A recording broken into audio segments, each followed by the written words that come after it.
ये वो देख वो देख वो देख वो देख। बिल्कुल नहीं, ये गाली खाने लायक लोग हैं, ये गाली खाने लायक लोग हैं। इनको जूतों से चढ़ा पे खड़ा करके मानना चाहिए। देखिए क्या बढ़िया था गुरु। तो कहो हमारे पूर्वज हिंदू थे, बोलो जवाब दो इस बात का। Good question, you are a good question. बेशरम, 2 कौड़ी का इंसान, 2 कौड़ी का आदमी। अरे भाई, तो कैसे जाहिल किस्म के आदमी हैं आप? किस भारतीय ने कभी कहा है कि उनका पूर्वज अरब से था? चल झूठा। हाँ। आपके पूर्वज हिंदू थे या नहीं थे? अरे भाई, हिंदू थे। अब ठीक है, अब ठीक है। तुम क्या कर रहे हो? तेरी क्या औकात है जो तू बोल रहा है 5 वक्त नमाजी को कि तू मुसलमान नहीं है? अपनी औकात में रहे, अपनी औकात में रहे। राम आपके पूर्वज थे या नहीं थे बताइए। आपके नबी हैं या नहीं है? राम आपके पूर्वज थे या नहीं थे बताइए। आपके नबी हैं या नहीं है? नहीं। 2 कौड़ी के आदमी अपनी औकात में रहो। नेशनल टीवी पर बैठे हो तुम, नेशनल टीवी पर बैठे हो तुम, समझे? तुम्हारी क्या औकात है? क्योंकि हम खानदानी गरीब है, गरीब सातों पुश्ता गरीब। तुम्हारी क्या औकात है? तुम्हारा क्या वजूद है? गली छाप, सड़क छाप आदमी। गजब बेइज्जती है। अपनी हैसियत में रहे। अभी पूरी दाढ़ी निकली नहीं, पूरी तेरी मूंछें निकली नहीं, और तू बकवास कर रहा है नेशनल टीवी पर बैठकर। बात तो सही है। अरे तुम हो कौन बेटा? नमस्कार दोस्तों, जय हिंद। स्वागत है आपका हमारे इस चैनल पर। लेकर हाजिर हूं आपके लिए एक और कड़क और फनी डिबेट शो वीडियो। दोस्तों, आज का ये वीडियो बड़ा मजेदार होने वाला है, क्योंकि आज की वीडियो में बीजेपी के नेशनल प्रवक्ता और गूगल बाबा कहे जाने वाले सुधांशु जी और उनके साथ एडवोकेट रिजवान अहमद जी ने इन दोनों ने मिलकर तथ्यों के साथ मौलवी और मुस्लिम नेताओं को जमकर धोया है। आइए देखते, ये वीडियो बड़ा मजेदार होने वाला है। चल चल चल चल।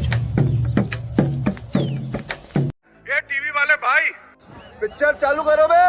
ओवैसी चाहे जितना बोल लें, अगर उनके दिल में सिसकियों की बात है तो मैं पूछना चाहता हूं, चाइना में, रशिया में, चेकोस्लोवाकिया में, रोमानिया में, हंगरी में, बुल्गारिया में, पोलैंड में हजारों मस्जिदें तोप से उड़ा दी गई। तोप से सिसकी निकलने की तो हैसियत नहीं, औकात नहीं है, उसमें कोई चू नहीं बोल पाएंगे। मैं भारत की बात करता हूं। यह बताइए, भारत में भी तो चरारे शरीफ को जलाकर मस्तगुल भाग गया था। कश्मीर की ऐतिहासिक मस्जिद थी, चरारे शरीफ अखरोट की लकड़ी से बनी हुई, सेंचुरीज ओल्ड। उसके लिए दिल में कसक है कि नहीं, मैं पूछना चाहता हूं। उसके लिए दिल में वो तो नहीं है, चाइना रशिया में तो नहीं हो सकती, वो औकात से बाहर है। बल्कि वहां की सबसे बड़ा टोपी का एक्सपोर्टर वो है, सबसे ज्यादा टोपी पहनते हैं। जिए नमाज, जिस पे बैठ के नमाज करते हैं, वो भी चाइना सबसे ज्यादा बनाता है। हलाल का मीट भी सबसे ज्यादा, यानी खाते भी वही, नमाज भी उसी करते, टोपी भी उसी की पहनते। जिसने तमाम तोपे लगा लगा के मस्जिदें उड़ा दी, वो छोड़िए, चरारे शरीफ का जवाब दीजिए। और रहमानी साहब से पूछना चाहता हूं, आपकी बात जायज है? अगर जायज है तो मैं पूछना चाहता हूं, ये झारखंड की असेंबली में नमाज के लिए जगह होनी चाहिए, मजम्मत करते हैं इसकी। लेकिन सुधांशु पॉइंट ये है, क्या मंदिर में कैबिनेट की बैठक वाजिब है? जो सवाल उठा रहा है। नहीं, मैं इसी बिंदु पे आ रहा हूं। जी जी जी, अरे मैं उसी बिंदु पे आ रहा हूं। देखिए, हाँ बता रहा हूं क्यों। मंदिर और मस्जिद में बेसिक अंतर जानते क्या है? मस्जिद में कहा जाता है कि जो ये कह दिया गया इस्लाम में, बस यही फाइनल, इसके अलावा सब गलत, नो एक्सेप्टेबिलिटी टू एनीवन। मंदिर कहता सर्वधर्म संभाव, और इसीलिए हमारे यहां संसद को क्या कहा गया? लोकतंत्र का मंदिर, लोकतंत्र की मस्जिद नहीं बोला जाता है ऑल ओवर द वर्ल्ड, अगर आप देख लीजिए। तो इसलिए मैं कह रहा हूं, मंदिर की बात भारतीय संस्कृति की उदात्त भावना को दिखाती है, जो सबके लिए समान रूप से ओपन रहती है। यार, जब हम तुम्हारे शजरे की बात करते हैं, तुम शजरा ले जाके मक्का से जोड़ देते हो, शजरा ले जाके मदीने से जोड़ देते हो, कहते हो कि हम ऊंट पे बैठ के हिंदुस्तान आए थे, और आज कह रहे हो कि हमारा अरेबिया से मतलब क्या, हम क्या जाने। भाई वाह, अपने आप को आज तक आधा हिंदुस्तानी मानते हो, आधा अरबी मानते हो, और आज कह रहे हो कि हमारा अरब से मतलब क्या। कैसे नहीं तुम्हारा अरब से मतलब? अगर अरब से मतलब नहीं है तो कहो हमारे पूर्वज हिंदुस्तान के थे, तो कहो हमारे पूर्वज हिंदू थे, बोलो, जवाब दो इस बात का। अरे भाई, तो कैसे जाहिल किस्म के आदमी हैं आप किस भारतीय ने कभी कहा है कि उनका पूर्वज अरब से था? हे अजमी है, अजमी और अरबी में बहुत फर्क है, और हम अजम के लोग हैं, इसी मुल्क में पैदा हुए, और यहीं के उलमा इकराम और औलिया इकराम ने जो है दीन को तबलीग की है। क्या पता है आपको? पूर्वज हिंदू अरे थे या नहीं सहाबा थे? तो आए ना। आपके पूर्वज हिंदू थे या नहीं थे? अरे भाई हिंदू थे, ये क्या थे? लेकिन अल्लाह ने उनको ईमान की दौलत से नवाजा, और वो शुक्रगुजार हैं कि वो ईमान पे मरे, और वो बगैर ईमान के दुनिया से नहीं गए, उनको हिदायत मिली। पूर्वज थे या नहीं थे? और सुन लो, कृष्ण आपके पूर्वज थे या नहीं थे? बताइए। उनको इस मुल्क के राम औलिया आपके इकराम पूर्वज थे ने या जो नहीं है थे? दीन के रास्ते पर लाया। राम आपके पूर्वज थे या नहीं थे? अरे भाई, राम आपके पूर्वज थे या नहीं थे? बताइए। अरे भाई, इस मुल्क में जो रहा है वो इस मुल्क के इतिहास के साथ जुड़ा है, इस मुल्क के इतिहास के साथ जुड़ा है। राम आपके कोई भी पूर्वज थे या भारत नहीं थे? मुसलमान अपने बताइए। आप को अरबी नहीं राम कहता आपके है। पूर्वज थे या आप नहीं थे? जैसे बताइए। बेवकूफ लोग जो सरकार आपके की दलाली पूर्वज थे करने या के लिए नहीं यहाँ थे? पहुंचते बताइए। हैं, वो मुसलमानों पे राम आपके उल्टे पूर्वज थे या सीधे नहीं थे? आरोप बताइए। लगाते हैं, और आप जैसे राम लोगों को आपके कुछ नहीं पूर्वज मिलने थे या वाला। नहीं थे? ये बताइए। आप जैसे लोगों को राम आपके पूर्वज थे या नहीं मोहम्मद थे? सल्लल्लाहु अलैहि वसल्लम बताइए। आपके नबी हैं या नहीं है? राम आपके पूर्वज थे या नहीं थे? मोहम्मद सल्लल्लाहु बताइए। अलैहि वसल्लम आपके नबी हैं या नहीं है? मोहम्मद सल्लल्लाहु अलैहि वसल्लम आपके नबी हैं या नहीं है? बताइए। वो मेरे नबी हैं, लेकिन राम आपके मोहम्मद पूर्वज थे या सल्लल्लाहु नहीं अलैहि थे? वसल्लम को आप नबी मानते बताइए। नहीं मानते? राम आपके पूर्वज थे या नहीं अरे थे? बताओ ना, बताइए। मोहम्मद सल्लल्लाहु आप अलैहि झूठ वसल्लम बोल आपके रहे नबी थे या नहीं हैं। थे? आप झूठ बोल रहे हैं।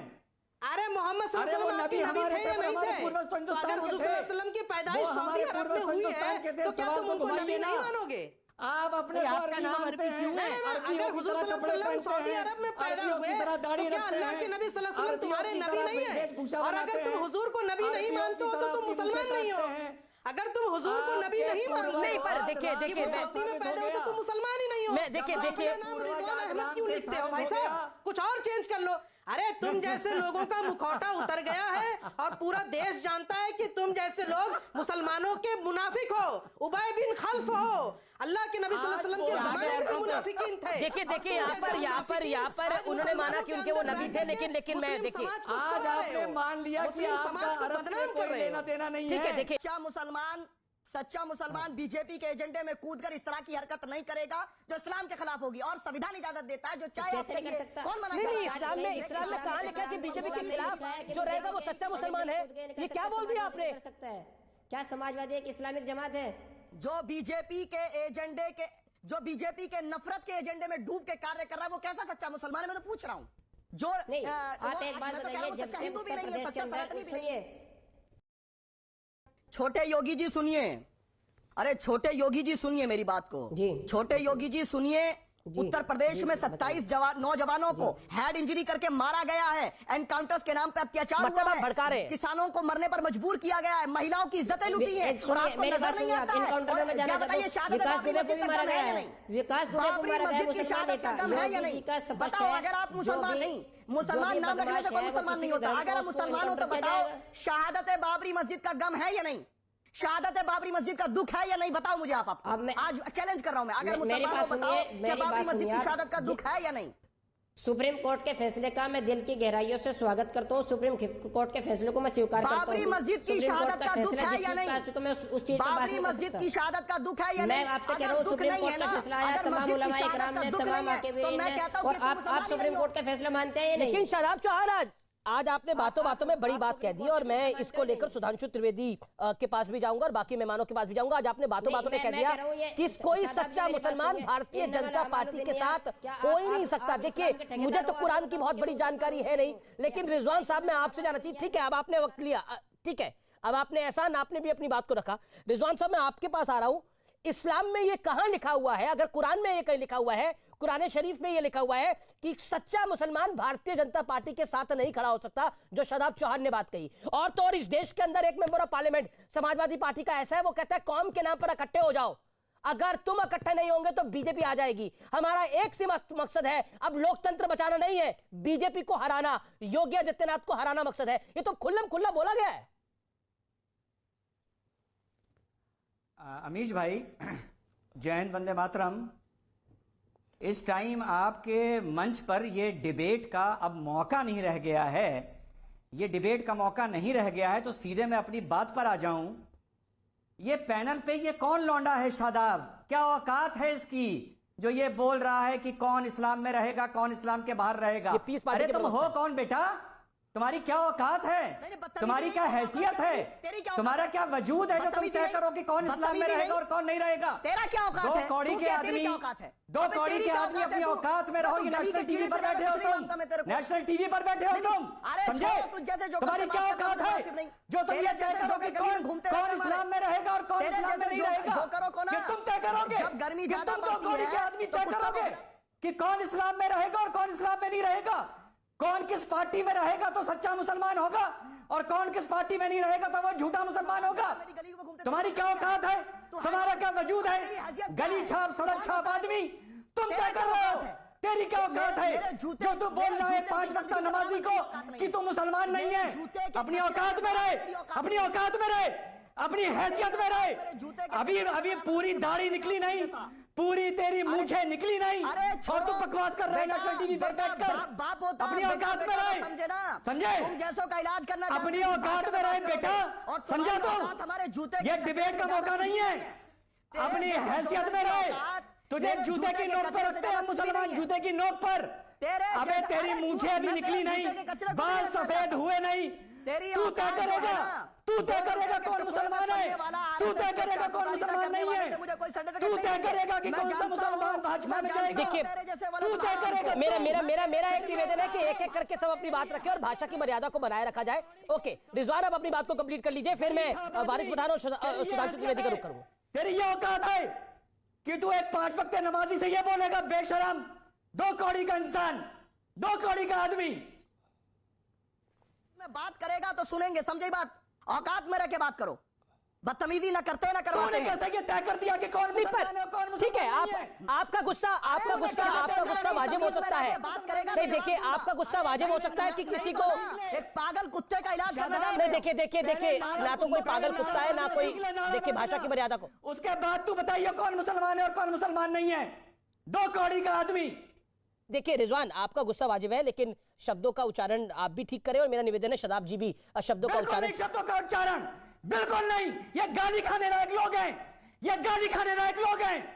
इनको जूतों से चढ़ा पे खड़ा करके मानना चाहिए। नहीं देखिए, मुझे लगता है कि वायलेंस की बात, I don't appreciate the violence. जी आपने अपने वक्तव्य को रखा, लेकिन शादाब आपने सर्टिफिकेट दे दिया कि ये इस्लाम में रहने के लायक नहीं है, ये मुसलमान ही नहीं है, इसको धर्म परिवर्तन कर देना चाहिए रिजवी की तरह। आपने आसानी से कह दिया कि कोई सच्चा मुसलमान, आपने जो शब्द बोले, मैं सुधांशु त्रिवेदी के पास जाता हूं इसको लेकर, कोई सच्चा मुसलमान बीजेपी के साथ हो ही नहीं सकता। मतलब आपने ये धारणा बना रखी है। एक तरफ आपका एक और साथी है एसटी हसन, समाजवादी पार्टी के सांसद, वो खुल्लम खुल्ला कह रहे हैं कि एक ही मकसद है, भारतीय जनता पार्टी को चुनाव हराना। सुधांशु त्रिवेदी और कॉम्युनल भारतीय जनता पार्टी। दोस्तों, अगर आपने यहाँ तक ये वीडियो देखा है और आपको ये वीडियो पसंद आई हो तो प्लीज वीडियो को लाइक और चैनल को सब्सक्राइब जरूर करें, क्योंकि आपका एक एक सब्सक्राइब और एक एक लाइक हमें बहुत मोटिवेट करता है वीडियो बनाने के लिए। मिलते हैं अगली ही ऐसी वीडियो में, तब तक के लिए जय हिंद, जय भारत।